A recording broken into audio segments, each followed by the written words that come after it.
So this is going to be a quick video to reteach the valence bond theory, which is how we learned about those hybrid orbitals in order to get all the molecular shapes that we do. So when I first introduced this in class, and the reason it's important to kind of understand like why we're learning this is because right, we always go back to like the chemical theory, like the why behind all the chemistry, why things are happening.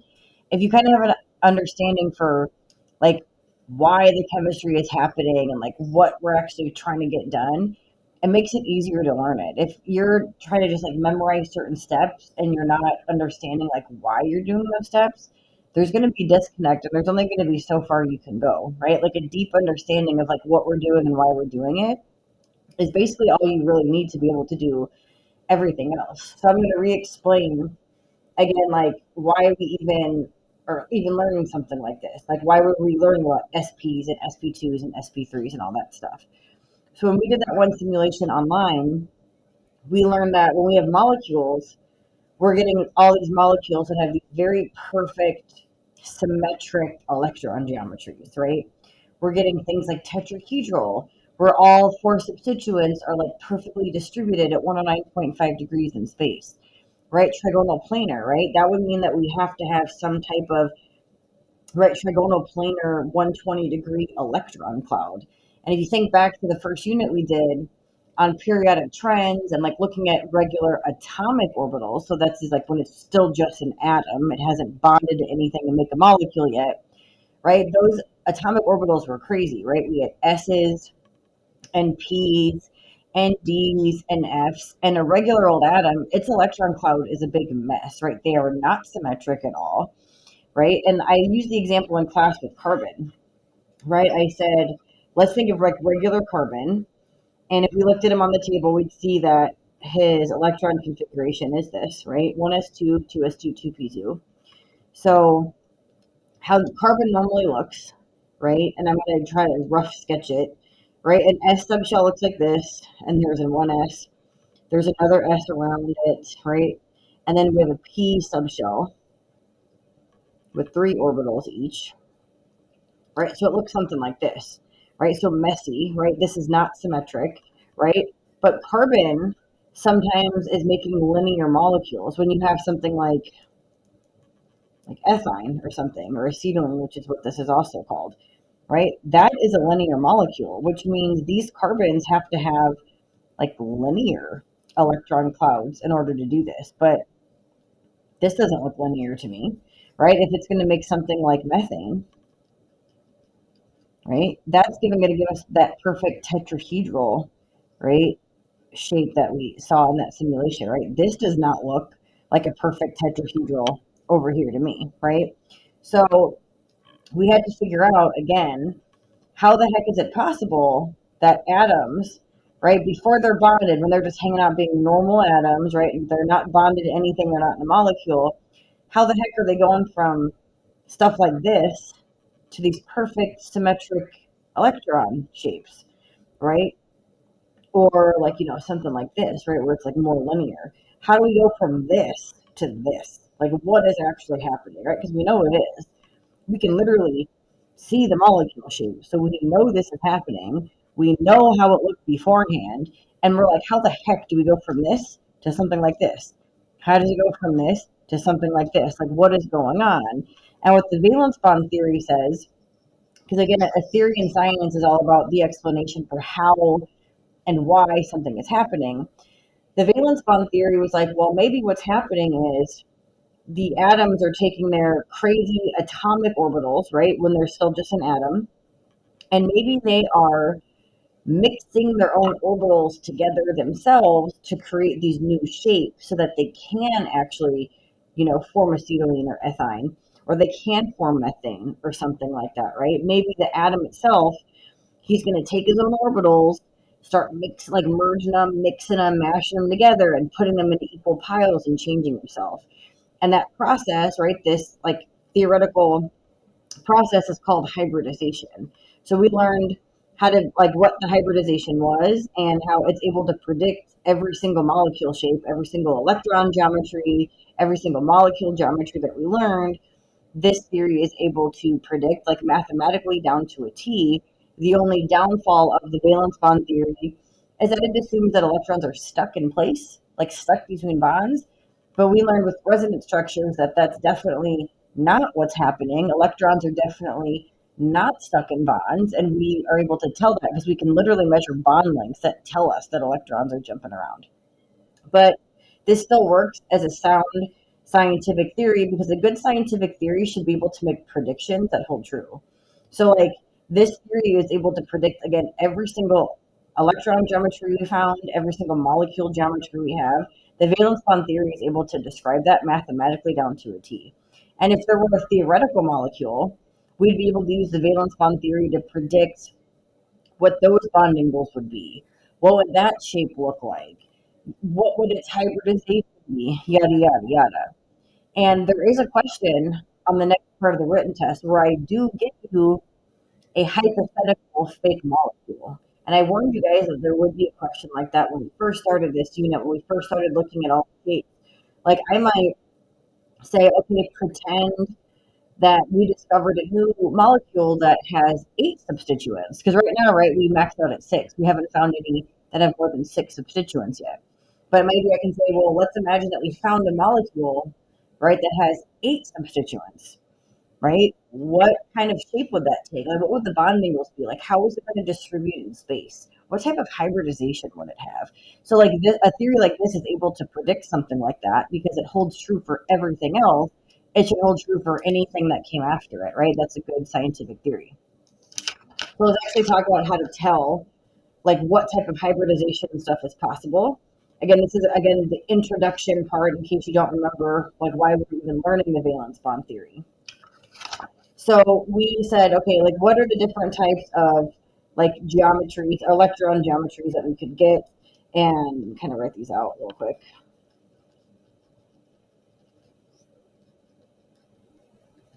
This is like kind of a little quick cheat guide to it. When we have linear electron geometries, so like two different, like something like this, when you have two bonds linear, that's sp hybridization. We can get trigonal planar electron geometries, and that's going to correspond to sp2. This is just like a little cheat sheet here. If you have tetrahedral electron geometry, the only way to get that is sp3. If you have trigonal bipyramidal, that's sp3d. And if you have the octahedral, that's sp3d2. And we stop there because this is what we get. This is the electron geometry for 6 substituents. And we have not found a molecule that has more than 6 substituents, so we stop here at sp3d2. So this is kind of like a little cheat sheet to kind of remember like how to do that. If you think about like why this would be the case. So if you think back to the simulation we did, we learned that, like, right, ideally, right, kind of ignoring temporarily the fact that lone pairs do technically push a little harder to get these perfect, like, beautiful symmetric shapes. All of the electrons, all these orbitals have to be at the same energy, or else they're not going to be able to push against each other with equal strength, and you won't get symmetry, right?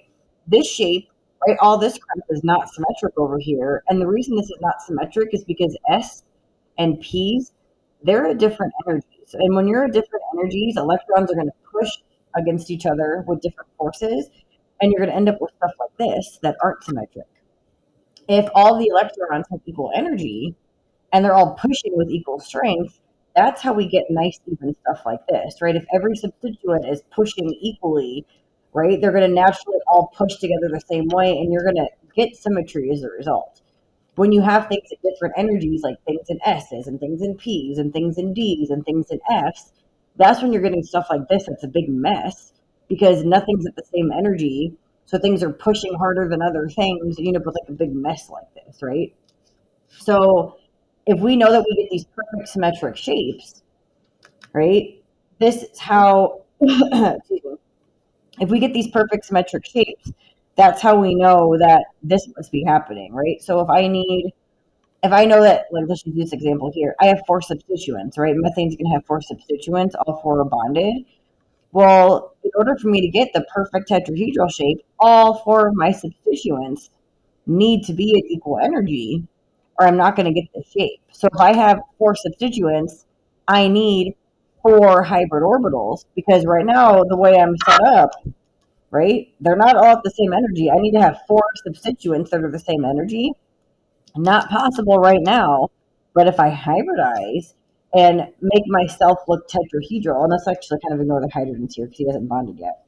This should be regular carbon changing to look like this, right? He's like, he has four substituents that got to be at that equal energy. So he has to take all this crap, mix it up, and divide it into four equal piles over here to turn into something like this. So I taught you guys there was that little cheat that you want to remember because it's going to help you. I said to remember that the number of, geez, this is going to work. The number of atomic orbitals used is going to equal the number of hybrids or hybrid orbitals that you make. And this is a good way to remember the cheat thing. So, right, the number of hybrid orbitals you make, maybe make a note that the number of substituents you have, that is going to be the number of hybrids you need. So I'm going to make a little note here. The number of subs you have, that's going to be the number of hybrid orbitals you need.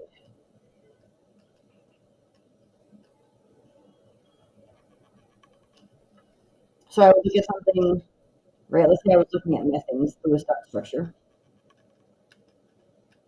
I'm like, dang, well, carbon can't do this, right? Unless he changes. He's not set up to do that now. He's set up like this. This carbon, right, has four substituents, all four bonded, right? So electron, molecule geometry is all tetrahedral. But focus now on, okay, I have four substituents that I need to have equal energy. So I need to have four hybrids for all four of my substituents I have. So I have four subs, therefore I need four hybrids. Therefore, I need to use four of my original atomic orbitals. So this is before it's changed and done anything weird. This is just when he was just normal hanging out over here. So I taught you guys a little trick to always know how to do something like that. I said, let's remember how many orbitals you have in each subshell and kind of write them out. And this is actually going to really help you on the hypothetical molecule question that's on that test. But an S subshell has one orbital. A P has three, so I'm going to write 1, 2, 3 P's. A D subshell has five orbitals. So I'm going to go 1, 2, 3, 4, 5. And we don't yet have one with an F, but let's just say that we have F here, right? There's 7 F orbitals in an F subshell. 1, 2, 3, 4, 5, 6, and 7. So write all those out. 1 S, 3 P's, 5 D's, and 7 F's. Right? Each of those represents an orbital in that subshell. And this is how you want to remember how to get this hybridization here. You're going to say, I have, in this case, methane here. I have four substituents, so I need four hybrid orbitals, which means I need to use four of my original atomic orbitals. Here are my atomic orbitals right here. Right? These here are these guys down here. Right? So I need four of them, right? We just said we need four subs. I need four hybrids. I need to get all those guys at the same energy so that they equally distribute and give me nice, pretty symmetry. So I need to take four of these guys. So really just come over and count them out. I need 1, 2, 3, 4. I'm going to do that cutoff here. What is that? Oh, look, it's an S and 3 P's. That would be sp3 hybridization, right? I need to take an S and all three of my P's. I'm going to take four of my original orbitals. I'm going to mix them all together and divide them into four equal piles that are going to be my hybrid orbitals. So those are going to be my four sp3s that I end up making, right? Let's say that let's go to the acetylene or the ethine example over here, right? This guy is, right, look at each carbon because they're, right, he has one single bond and a triple bond. This carbon has a triple bond and a single bond. So these carbons are hybridizing the same way. So it doesn't matter if you do the carbon on the left or if you do carbon on the right. Let's just look at like from his point of view. He has two substituents and two substituents only. So he needs to put both of those substituents at the same energy so that he can get them, right, those two substituents as far away from each other as possible, right? This is how carbon looks before he does anything, right? This doesn't look linear to me. This does not look like it can put two substituents at 180, right? He's going to have to change himself in order to do that. So if you are this guy right here that has two substituents, going back to this thing at the bottom, right? Two substituents means I need two hybrid orbitals, which means I better use two of my original orbitals to get those. So if I only want to use two of my original orbitals, I would go 1, 2, and do that cutoff right there. What does that look like? Oh, that's sp hybridization. So if we have two substituents, right? Two hybrids, right? That's going to be sp hybridization. That's why the sp hybridization corresponds to that linear electron geometry. You kind of see the pattern here, right? If we have sp2 hybridization, that's like trigonal planar, right? So that would be something where the number of substituents, I had 3 substituents. So I needed 3 hybrid orbitals, and the only way to do that is to take 1, 2, 3 of my original guys, right? 1, 2, 3. Oh, look, that's an S and 2 P's. That's sp2. Oh, look, sp2 corresponds to trigonal planar, right? You kind of get the point there. So let's just pretend I gave you a hypothetical molecule where I said, okay, let's pretend that we discovered a new molecule that has, like, again, 8 substituents, right? What type of hybridization would that have? Follow the same pattern here, right? We're going to look at, well, if I have 8 substituents, I need 8 hybrids. So I better take 8 of these original guys right here. So then you're going to go 1, 2, 3, 4, 5, 6, 7, 8. There's the cutoff. That's S, 3P, and 1, 2, 3, 4 Ds. And double count it again to make sure, right? So we said we have substituents in this fake molecule. There are 4 Ds, 3 Ps, so that's 4 Ds, and 3 Ps, that's 7, plus the S is 8. So I literally used 8 of my original guys, and I would create 8 hybrids. Like on a diagram, I have like 1, 2, 3, 4, 5, 6, 7, 8. Those would be like those fake sp3d4s, right? Because we're naming the hybrids, we're just really lazy, and we're just naming hybrids after the crap that we mixed together. So if I took an S and I took 3 Ps and I took 4 Ds and mixed them all together, we're just calling the mixture. So we're going to mix them all together and divide them into equal piles. We just call each one of those an sp3d4, right, for this fake molecule. It's kind of like if you took like red clay and blue clay, right, that are going to be purple. You're going to take the red clay, blue clay, mix it together, divide it into 2 equal piles, but instead of calling it purple, we just call it like blue red or red blue, right? We're just too lazy to give it a new name. We just name it after the crap that we mixed together. Does the purple look different than the red and blue? Yes. But did we name anything different? No, we called it red blue or blue red. The kind of same thing that's happening with the orbitals, right? We're taking this stuff and mixing it together and making something totally different. Like purple is different than red and blue. We're making different stuff, but we're lazy. Instead of getting a new name, we're just naming it after the same exact stuff that we used to mix it. Again, that would be the same as, again, mixing red and blue, mixing it together and putting it into 2 different piles, right? Because I took a red and a blue, so I got to make 2 new piles, but I'm just going to call them red blue or blue red. I'm not going to name it purple. That's what's happening here. We're just naming this.